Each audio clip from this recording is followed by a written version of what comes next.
Good morning.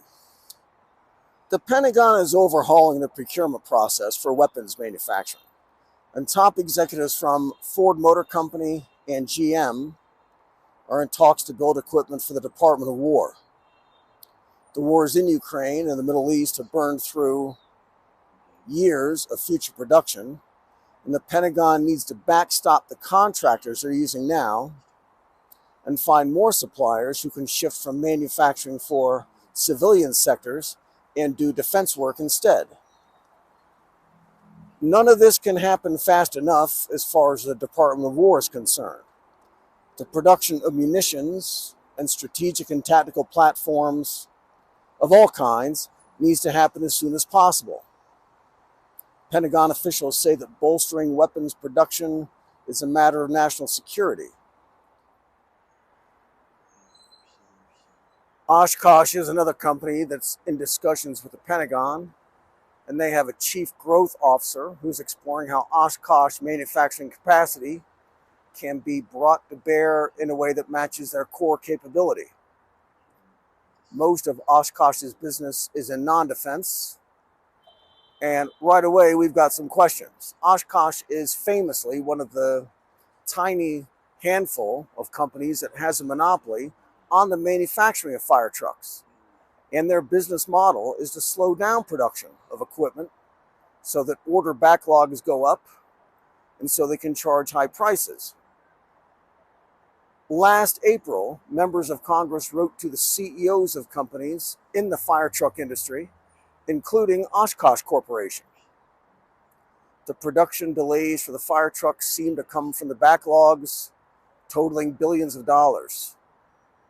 In Oshkosh's case, the backlog of orders is $4 billion, which is up 4 times in just 4 years.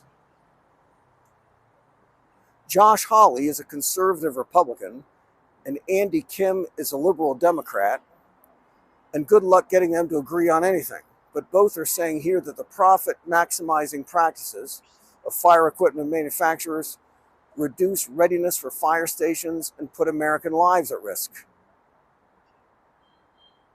This April, cities and towns across the United States filed lawsuits under antitrust laws against Oshkosh Corp and the 2 other companies who collectively control 70 to 80% of the total American market.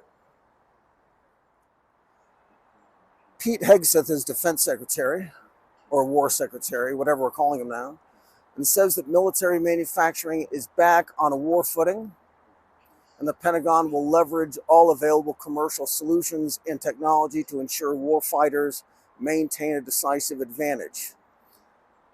So we're left to wonder just how they think Oshkosh is likely to help with any of that. It is literally their business model to let cities and towns in the United States burn to the ground so they can make more money. That's what the Congress said. That's what those lawsuits say. The executive branch is theoretically independent and co-equal to the legislative and the judicial, but it's still okay to read about what's going on in those other places. Oshkosh and Rev are just fine with endangering the lives of first responders at the fire department just down the street from the factories and in the neighborhoods that they live in. It is obvious why Oshkosh would love to run that same business model at the federal level that they're running on municipal governments in North America. It's harder to understand what's in it for the Pentagon. Anyway, the War Department wants the auto industry to help with building vehicles, munitions, and hardware faster and less expensively than how they do things now. During World War II, car companies helped build the arsenal of democracy and switched from cars to planes. Difference between then and now is that the machine tools and the supply chains that went into building bombers were already in Detroit and already set up in those factories. What the Pentagon is suggesting is not going to work, at least soon, unless the equipment the Department of War wants to buy is something similar to the products coming out of those factories now, like pickup trucks or sedans. The objective now is to rebuild the arsenal of freedom. This report runs almost 50 pages and spells out the new strategy to expand the industrial base, get more companies building weapons and gear, come up with better ideas, work faster, deliver results better. If you're looking for a great example of bureaucracy speak, lots of talking and word salads that don't really say anything at all, then I cannot recommend this document enough. But I wanted to find out just why, if the Pentagon is opening up the military-industrial complex to new competition and streamlining the order process to emphasize quick, low-cost deals, then why is everything about to cost a lot more? This is from war.gov. No kidding, that's really the URL now. And the War Department's 2027 budget request is for $1.5 trillion. It's the biggest in history. Secretary of War here says that the previous administrations underinvested in our military, and now that Washington is under new management, they're changing the game. This is from 2024, back when the Biden administration was underinvesting in the military, and when the defense budget was the same as the next 14 countries combined. Next year, the Pentagon wants a 42% bump, which will supercharge the military-industrial base, expand production, build a Golden Dome missile defense system, and buy some drones. In order to make all that go, they need a lot of companies building weapons who are not doing so now. And the Pentagon needs to offer long-term contracts to get civilian companies interested in doing that. Smaller companies need incentives to invest in new supply chains and capacity. The War Department is committing to buy far more weapons than in the past so that smaller companies don't have to worry anymore about big fluctuations in future orders. This goes back to the monopsony problem. The defense industry has a bunch of suppliers, but only one buyer. And a new president or a new Congress can come in and decide there may be better uses for that $1.5 trillion. So that's why it's important to sign long-term contracts that will survive the Trump administration, is how the thinking goes. That is what stabilized demand signals means there. Get big projects under contract now, which cannot be undone later. Sign deals for longer term, then hope that that compels companies to more invest in their own capacity, but get busy immediately. Because for the Pentagon, the crisis is immediate and long-term. Just in the past 6 weeks, they launched missiles and dropped bombs that will take at least 5 years to replace.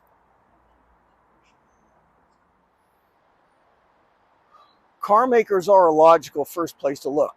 They have economies of scale and deep engineering and manufacturing expertise.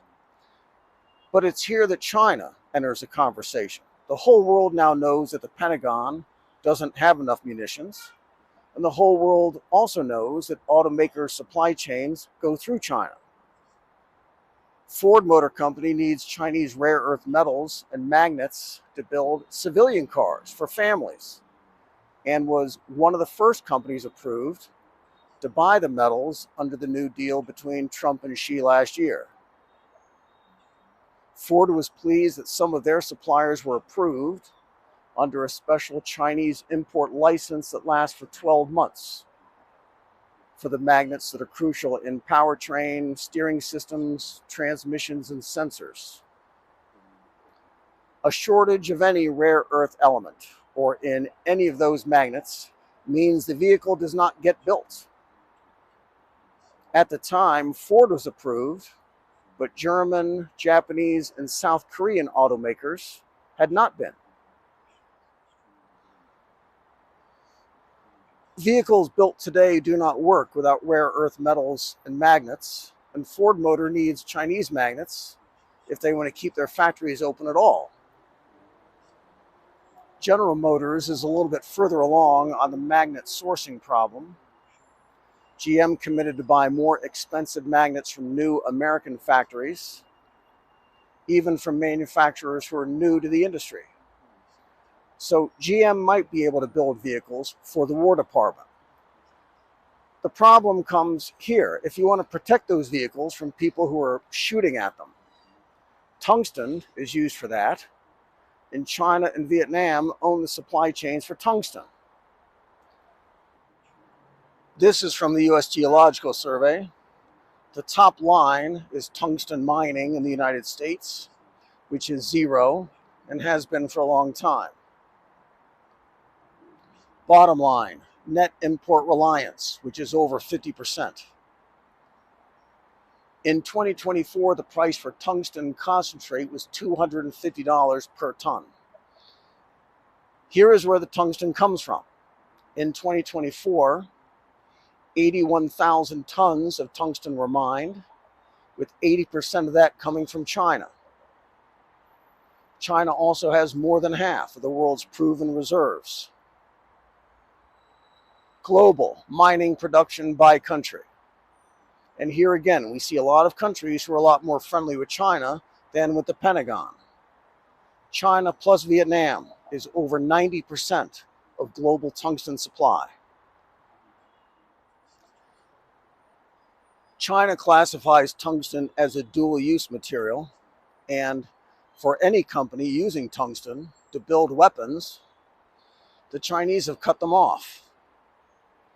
Now there are hot wars in Ukraine and Iran and Gaza and Lebanon, and the prices paid for tungsten back in 2024 were the happy times for NATO weapons makers. Now they can't get any. So it doesn't matter how big those Pentagon budgets get or how long-term those contracts are. None of those missiles and munitions can possibly be replaced unless and until dozens of new mines and refineries are built and come online, which will take decades. The Pentagon needs a lot of new equipment and vehicles, and fast. Ford and GM can build a lot of equipment and trucks fast, but without tungsten, they can't make them useful to the Pentagon. And as soon as any American company becomes a dual-use manufacturer, China will add it to these lists and cut them off of everything else they need to make anything. This is Yueyang. Be good. Make me strong,